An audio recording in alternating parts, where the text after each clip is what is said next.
actually know conch.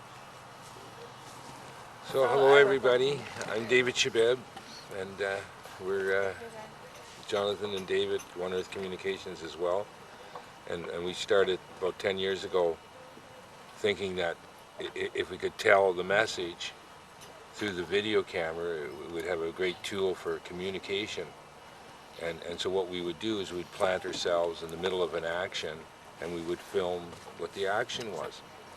And it's very successful in documenting internally what's going on. And that wasn't our intent. What was to communicate, give people a means whereby they could communicate on a local level and they could be aware. What I find here is that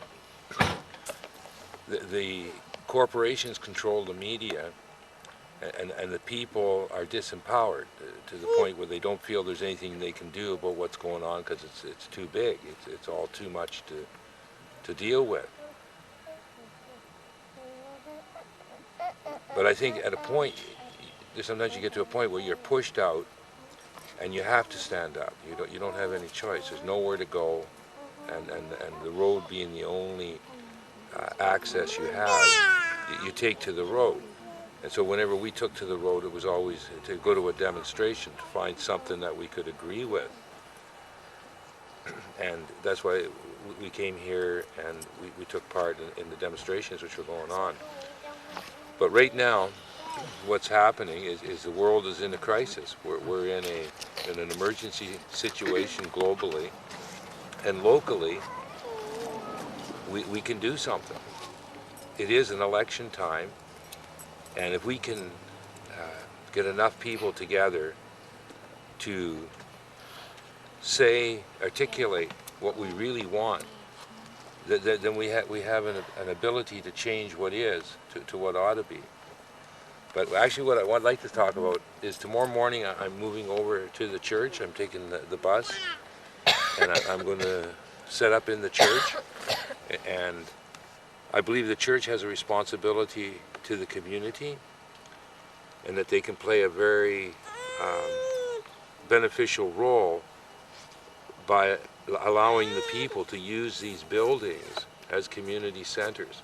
And we're right here, and there's a center right over there, and it's not used all week. It's empty, and they've got land over there, and we could have a little gathering with the public. It would be more public than this spot, where people coming off the ferries, we would have signs up on the highway, and people could stop there, and we could tell them what we're all about, and maybe direct some of them over here.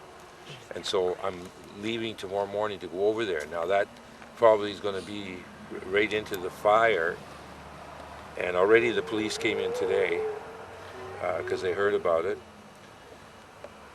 So I'd like to put that out, that's happening. Okay. I kind of want to go when I'm kind of clocked out this role.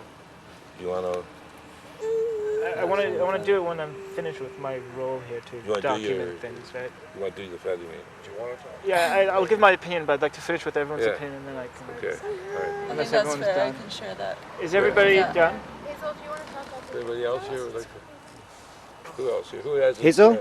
Hazel has. Hazel. Yeah. Yeah. Hazel.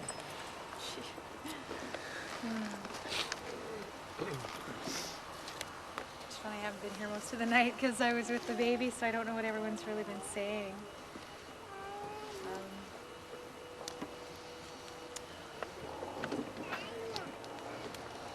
I think when we started this dialogue, the question was about freedom and what that means. And to me, I believe that where the Spirit of God is, there's freedom.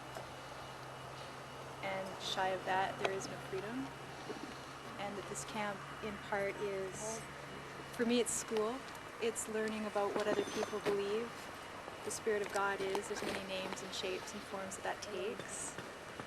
And it's also an opportunity for me to express myself and what I believe is truth for my spirit and my life and my eternal existence. And just,